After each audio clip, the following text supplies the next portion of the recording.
Ashama harkafuunee dhaggeeffattootaa fi hordoftoota OGN Obarraa Global Network irraa oduu fi odeeffannoo guyyaa har'aaf jennee isinitti himna. Oduu keenya har'aa waliin aan Imaamuddin Ibraahimii haga xumuraa sagantaa keenyaatti nu faana turan afeerraa keenya yeroo hundumaati. Itoophiyaa keessatti qorannoo laaboraatoorii sa'aatii 24 darban keessatti gaggeeffameen namoota dabalataa 150 irratti vaayirasiin koronaa argamu ministeera fayyaa Dr. Liyaa Taaddaseen beeksisan. Bal'ina oduu kanaatiif Muhammad Aliyyi akka tiyaanutti qindeesse. Itoophiyaatti namoonni dabalataa 150 irratti vaayirasiin koronaa argamu ministeerri fayyaa biyyattii beeksisan. Sa'aatii 24 darban keessatti namoota 5,140 takkaaf qorannoon koronaa vaayirasii kan taasise yogguu ta'u namoota 150 irratti vaayirasichi argamu ministeerri fayyaa biyyattii Dr. Liyaa Taaddasaa beeksisanii jiru. Namoota sa'aatii 24 darban keessatti qabamuun isaanii mirkanaa'e keessaa namoota 147 lammiilee Itoophiyaa yoo ta'an 3 lammiilee Ameerikaati.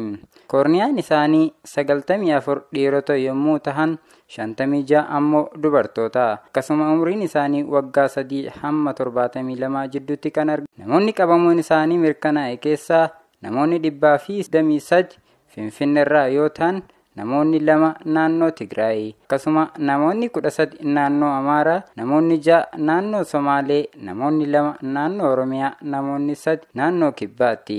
Namni tokko naannoo Affaar kan ta'e vaayirasichaan qabamuus ibsamee jira. Lakkoofsi namoota waliigala biyyattii COVID-19 yookaan koronaa vaayirasiin qabamanii namoota 1,636 qaqqabee jira.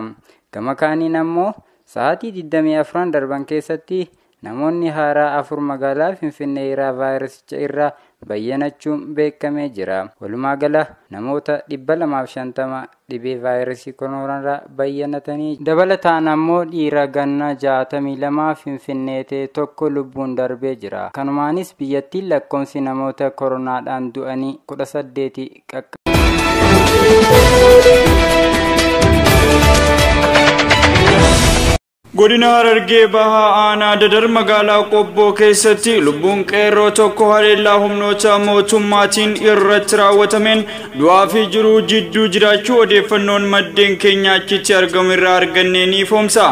Kaleessa galgal jechuun waxabajjii 3 bara 2012 sababa tokkoon maletti waraanni Biltsiginnaa magaalaa Qobboo keessatti qeerroo maqaan isaa Aanaa Muhammad Shaam jedhamu sababa tokkoon maletti qeerroo sabboonaa kana humnootni mootummaa Biltsiginnaa baajaajii keessatti rasaasaan rukutanii miidhaa qaamaa jabaa kan irra geessisan ta'uu maddeen keenya OGN itti himan.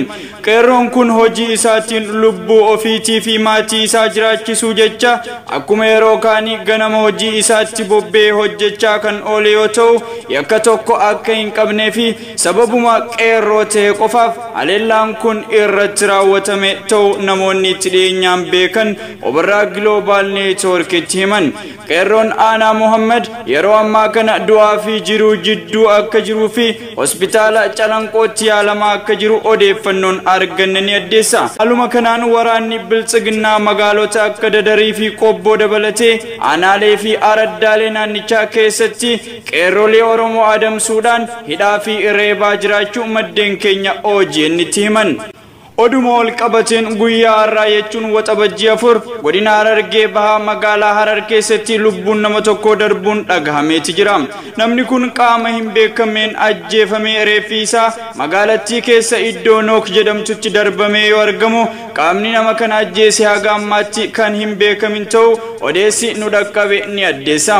Akka maddeen keenya jedhanitti magaalaa Harar keessatti ajjeechaa wal fakkaataan kun qaama hin beekamneen kanaan duras nama tokko irratti raawwatamuu dubbatan.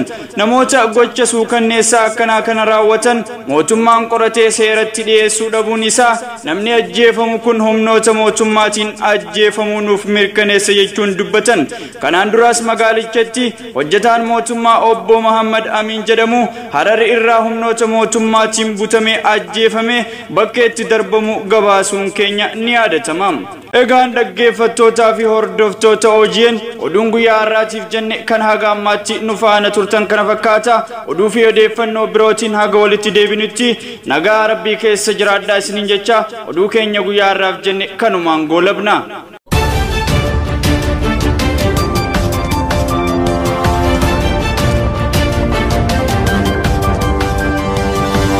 Kun